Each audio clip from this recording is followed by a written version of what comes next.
Do you remember your first real kiss? I was with my first girlfriend. We could even put that up in quotation marks if we wanted to. And I think I was 14. I know I couldn't drive yet because I had to be dropped off at the skating rink. And I was scared to death to kiss her because there was no internet back then. And for me, nobody to really ask and get details. And so it was time. We went back to the back part of the skating rink where all the burnouts hung out, and it was a little darker back there. And I went in for the kiss, and let's just say I kissed her in a very TV friendly kind of way. And I stopped and I said, "Hey, let's try that again." And well, we figured out what to do. And when I think about it, I tried everything I could to not fall in love with my first wife. I told her over and over and over, I didn't want anything serious, but here it was. I'd been dating her a year, and doggone it if I wasn't in love with her. And so sitting in front of her house, I said the immortal lines that usually means either something really good or something really bad is coming. And that is, I need to tell you something. And so in my head, I'm saying, say the words, I love you. And instead, and I'm not making this up, I said, I like you a lot. And this is way before Dumb and Dumber. I like you a lot.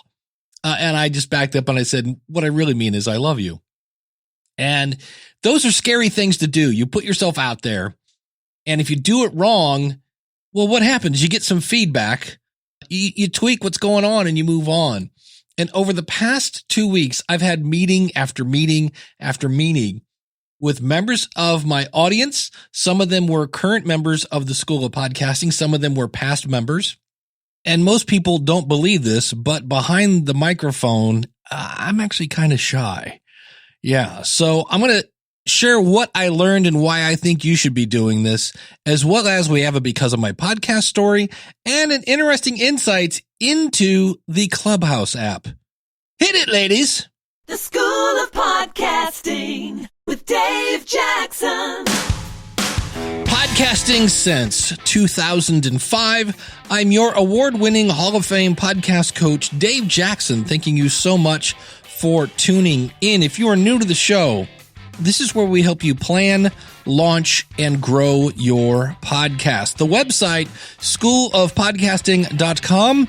Use the coupon code LISTENER, that's LISTENER, when you sign up for either a monthly or yearly subscription. And I have to do a little kind of housekeeping here. We have a Because of My Podcast story, but if you are new to the show, about a month ago, I had a hard drive crash, and I have since restored my files. But the bad news is when somebody sends in a Because of My Podcast story, I can go in and sort those files by date and see when was the last one that someone sent one in. The bad news is right now, all of my Because of My Podcast stories have the exact same date because they were copied to a hard drive, blah, blah, blah. So I say that to say, if you sent in a Because of My Podcast story and, hey, Dave, you didn't play it, man, what's up? Feel free to resend it again. If you go out to schoolofpodcasting.com/question, there's a place where you can upload it there or you can record it there. And that is the website we use for the question of the month. That will be coming back, by the way, in March. We don't have a question of the month for February, but that's an easy place to upload a file for me. And today, we're going to hear from Jerry Williams. She's an author and a podcaster, and you can find her at jerrywilliams.com. Hi, Dave. It's Jerry Williams, the producer and host of FBI Retired Case File Review. I'm on a mission to show you who the FBI is and what the FBI does through my interviews with retired agents about some of the FBI's biggest cases and some investigations you've never heard about.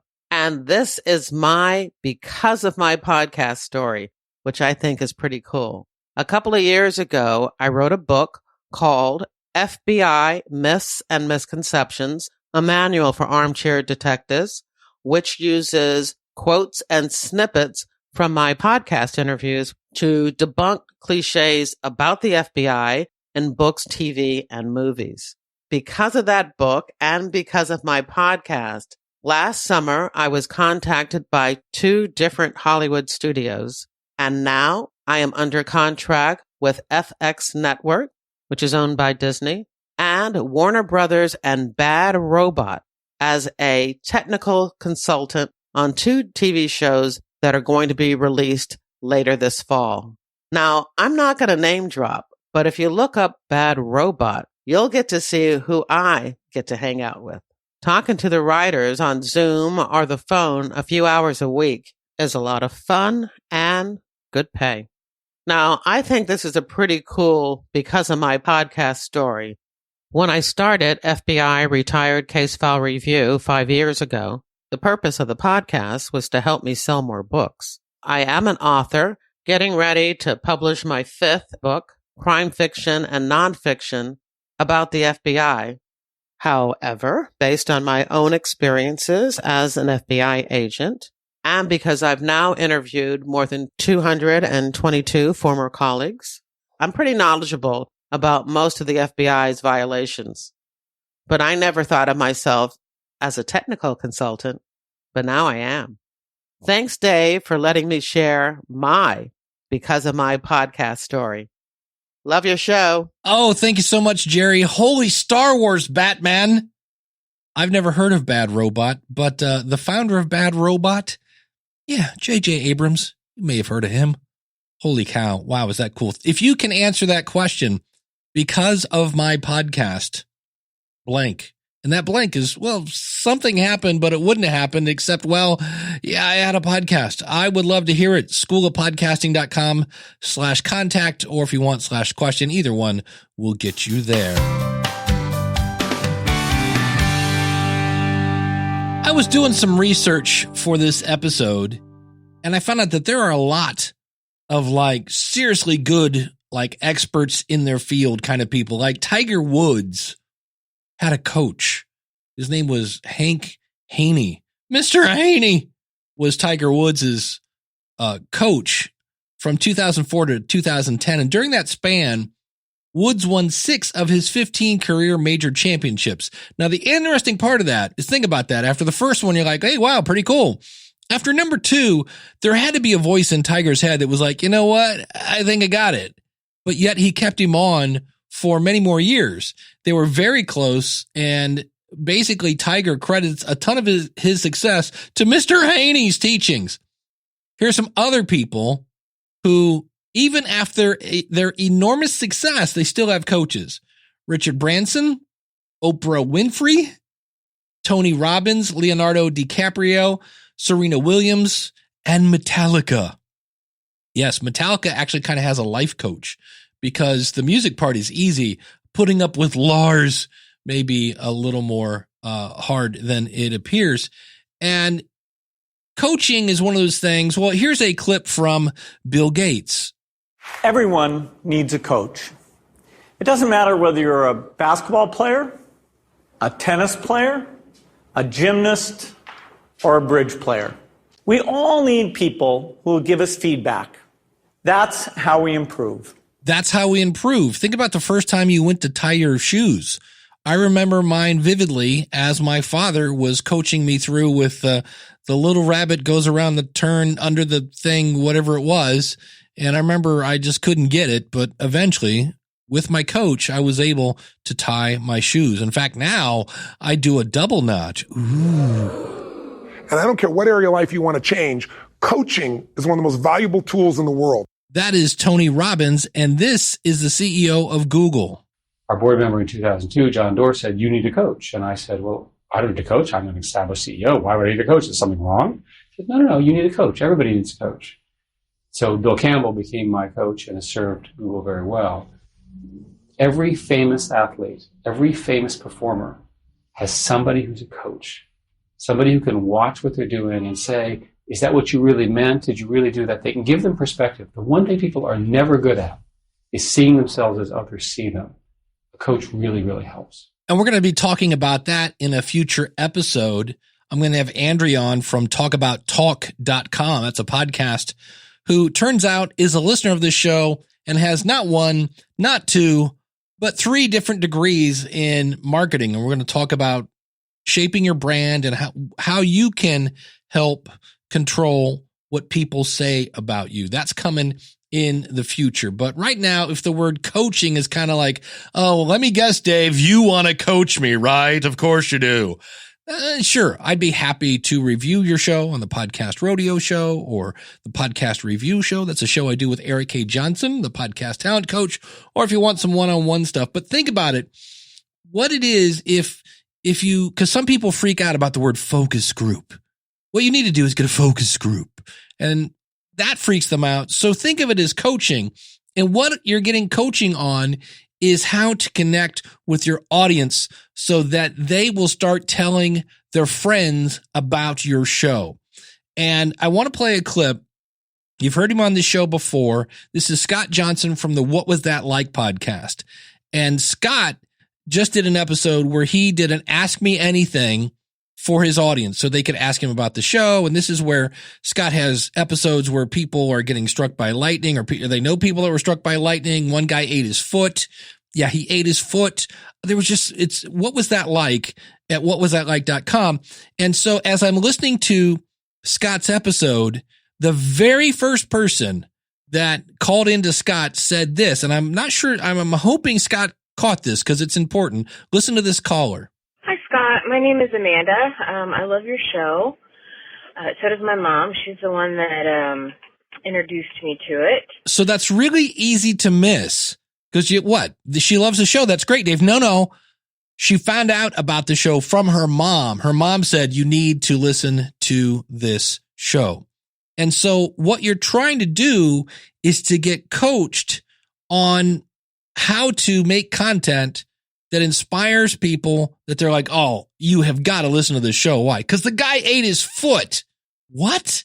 Yes. Here it is. Whatwasthatlike.com. You want that kind of inspiration. You want that kind of enthusiasm. And the people that called into Scott loved his show. Hey, Scott. My name is Debbie. And I just want to say What Was That Like is such a great podcast. It's always my go-to. And I'm actually on my third time of binge listening since I've been working from home. Now, did you catch that? She says she just finished listening to it for the third time. That's somebody who really likes your show and is creating content that's going to tell somebody else. And so to give you a little bit, I'm going to say this quickly because, again, I know you don't care how the sausage is made. The School of Podcasting is going to be moving to a new platform because the platform I'm using changed the way they price stuff.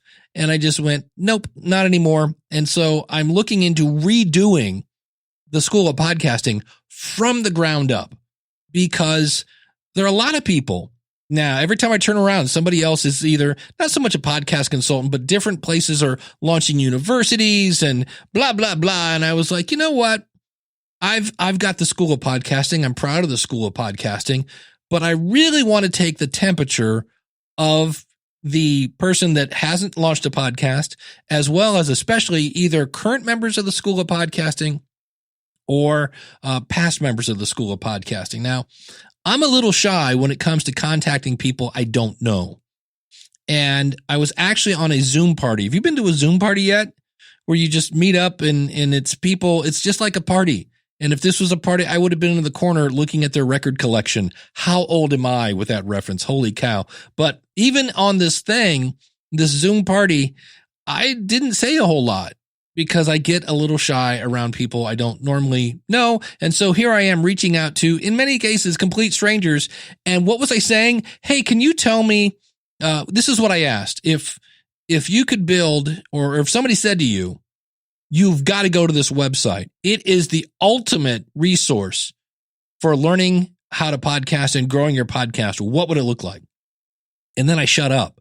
I didn't give them anything. I was like, would it have this or would it have this? No, nope. That was it. And I just let them answer that. And if they were a member of the School of Podcasting, I was like, hey, what's the good parts and what's the bad part? And it kind of reminded me how I kind of got over this, like, oh, this could be awkward, is if you're going to grow, you have to change your attitude. That's really all that it really comes down to that. You have to change. You have to be open for suggestions. And when I got my first degree in electronic engineering many moons ago, which I barely remember Ohm's law at this point. For those of you that are in electronics, you just snickered at that. Sorry for everybody else. And I was a waiter. And really, I just said, this is like being a waiter. I'm going to talk to people and say, what do you want? And then if you're a good waiter, you give them exactly what they want. And in a way, that's what your podcast is in this kind of exercise. Scott has a Facebook group from What Was That Like? He's always around his audience. In fact, when I found Tony Robbins, he talked about, I think it was like immersion feedback. And he said, back in the day, you would become an apprentice, way back in the day. And you would live with somebody to learn a trade. And he goes, that's really kind of how, in some cases, you want to do it if you're trying to grow your business. You really want to immerse yourself with your audience. And I got to tell you, I should have done this years ago. And I kind of did. I would do this at events. If somebody came up and said, are you Dave Jackson? And I'd be like, yeah. And they're like, oh, wow, I love your show. I would kind of do an impromptu. What do you like about it? Was there anything I can change? So I always kind of did a verbal kind of poll, but this was specific. I really wanted to know what people would, just think outside the box. What would the ultimate podcast educational resource look like? And so here's some things that I gained from doing this exercise. Number one, I have a visual idea of what my audience looks like. Like I can picture this person and that person, and this person was in the garage because it was nice outside and they had their phone and things like that. I have two people who are going to be future guests that in talking with them, like, well, that's kind of cool. Oh, well, you should come on my show. You have 3 degrees in marketing. What? Well, you should come on my show. I got to see what was working in my show. In some cases, be like, well, what do you like about it? Okay, what do you do this and that? And so I got some feedback on the show you're listening to right now. And in regards to the School of Podcasting, I'm kind of glad to say that for the most part, I'm giving people the things they want. I actually heard the same kind of thing over. Well, I would want it to have this and that, and I would want it to have this and that. I'm like, all right, check, got it, check, got it, check, got it. And so I was kind of glad to hear that most of the things that people want are being delivered. And that doesn't mean there isn't room for improvement. I heard, some answers, like I said, repeatedly, and that is great. That's called proof of concept, that you're doing something right. So it wasn't so much that not only was I giving it to them, but I heard that answer again. Well, I would want to know like step by step. And I'm like, got it. Things of that nature. I actually picked up a couple questions of the month. Like I said, that'll be coming back next month. And I heard 2 things that I was like, ooh, that would be a good one to throw out to the audience. So that's going to be fun. And the other thing is there's nothing to be afraid of. Yes, these people are, quote, strangers, but you haven't met them. They've met you. In fact, they actually kind of like you, because if they didn't, they wouldn't be listening. In fact, I actually had one person that said, can I just fanboy out for a second? And I was like, yeah, I mean, that was flattering. It's kind of cool when somebody's like, wow, I can't believe I'm talking to Dave Jackson. I'm like, really? You got to set the bar higher or something here. Holy cow. So it's really, really cool. And I know I could have done this on Zoom, and it would have taken up less time, because this is one of those things. If I had to do it again, I might pick out like 10, maybe 20 people and send it out and see how many people respond. I sent it out to my whole email list. So I had like this one week, it was like every night from like 6 to 10, a half hour on, 15-minute break, half hour on, 15-minute break. It was just back to, which was, again, not complaining. That's the fact that anybody would be willing. So I should say that my subject line was, I need your help. Because I do. I need your help to figure out what the ultimate podcast educational experience would look like. And because this is the law of reciprocity, because I've helped you with your podcast, they were like, oh, if you needed help, I'm there for you. If you want to start singing James Taylor, you got a friend or anybody else like that. It was very, very cool. And again, kind of humbling that so many people were like, because at first I was like, well, I hope somebody signs up. And then it was like, you've got a meeting, you've got a meeting, you've got a meeting. It was like Oprah. And the other thing I learned, and this is something that that I know that you know that I know that you know, and that is when you are too close to a subject, you're going to miss something. And so there was one comment that came up twice that in one way kind of surprised me. And yet when I thought about it, I was like, yeah, that makes perfect sense. So I asked, especially if people were either currently or previously members of the School of Podcasting, did they find anything in there confusing? And most people were not so much confused. It's just in some cases they wanted me to go deeper into a subject that I previously had. But there was one lesson that I had two people say, yeah, I needed to kind of watch that one a couple times. And what was it? Yeah, it was the lesson on using Libsyn. And the reason that is like, what? Is because I work at Libsyn. Libsyn is short for Liberated Syndication.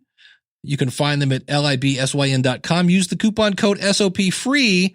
I've worked there for over 5 years, so why does that make sense? It's the curse of knowledge.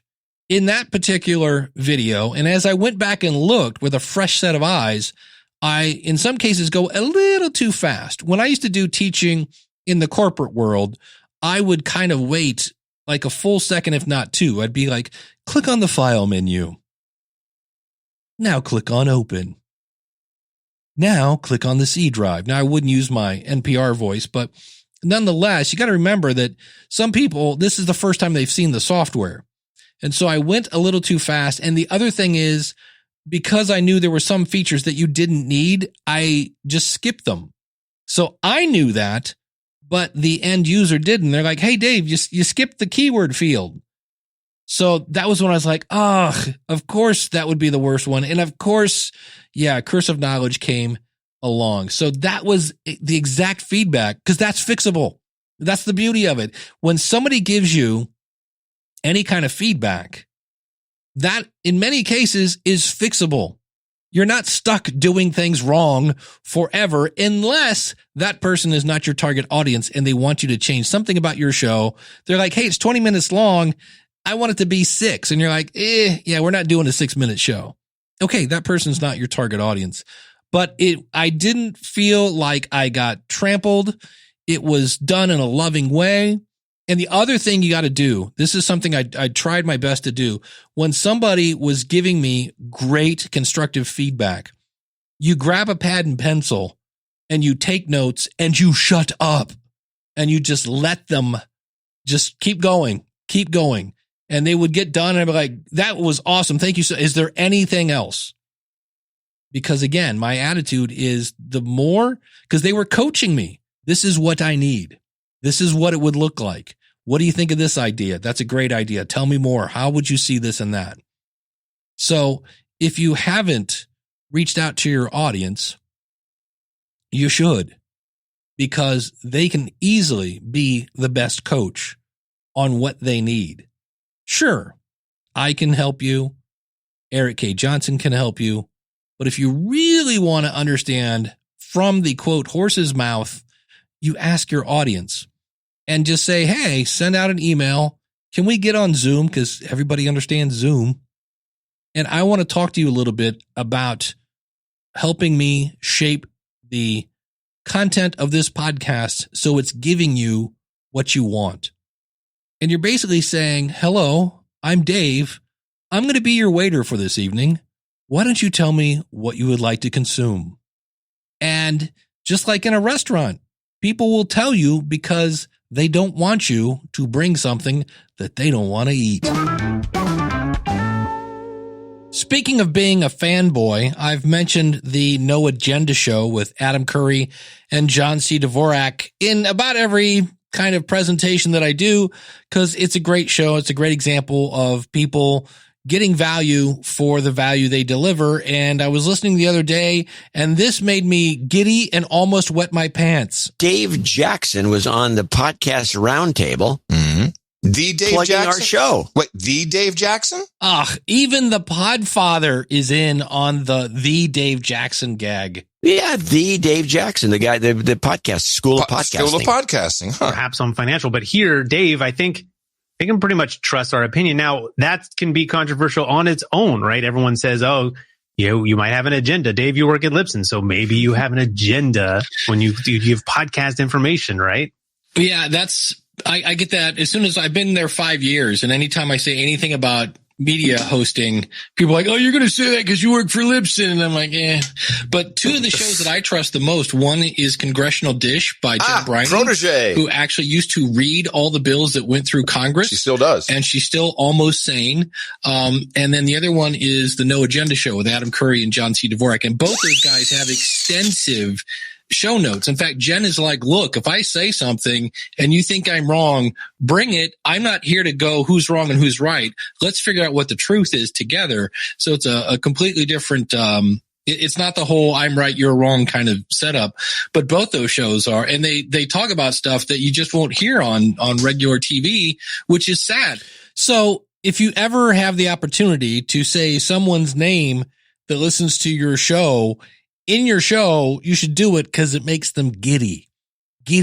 And Adam and John, in their last episode, they explained their strategy for growing their audience. Here it is. Adam and I have a motto.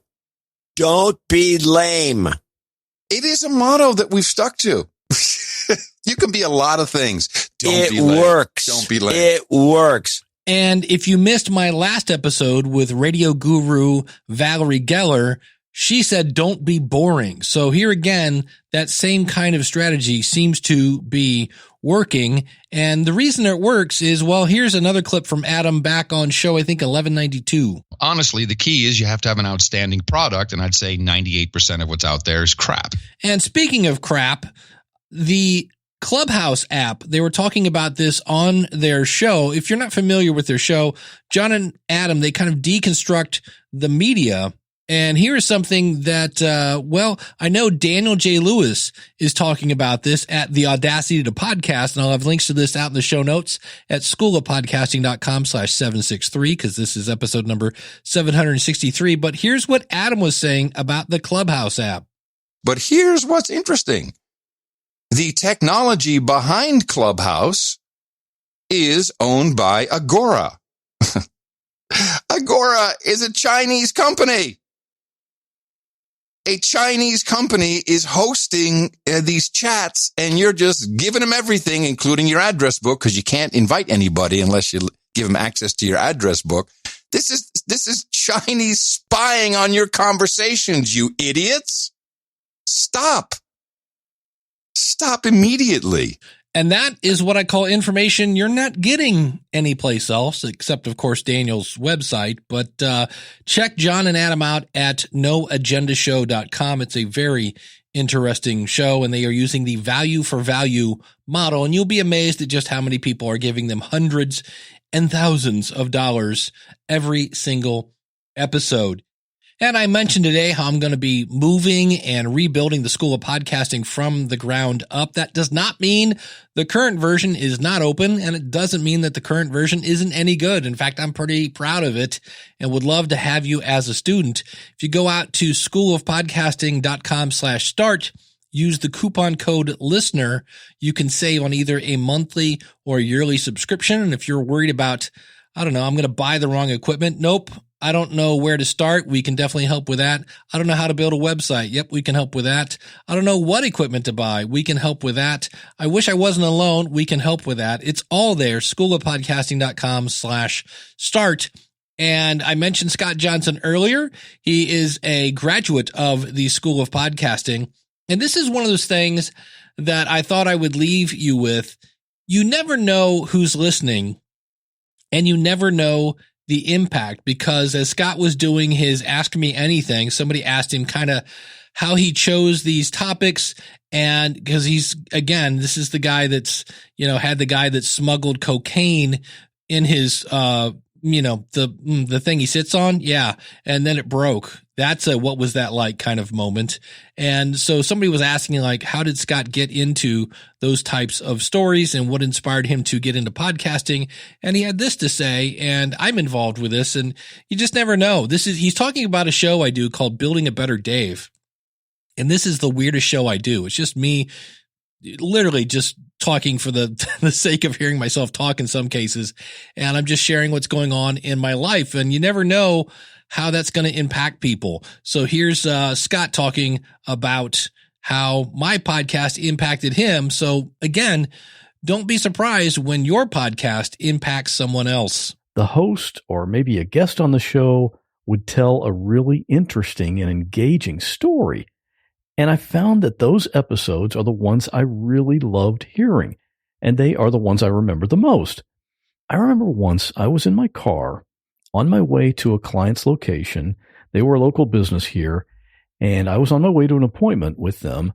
And on the way, I was listening to this one podcast, and the host is a friend of mine. His name's Dave Jackson, and he runs the School of Podcasting. He's the one actually who helped me start my first podcast.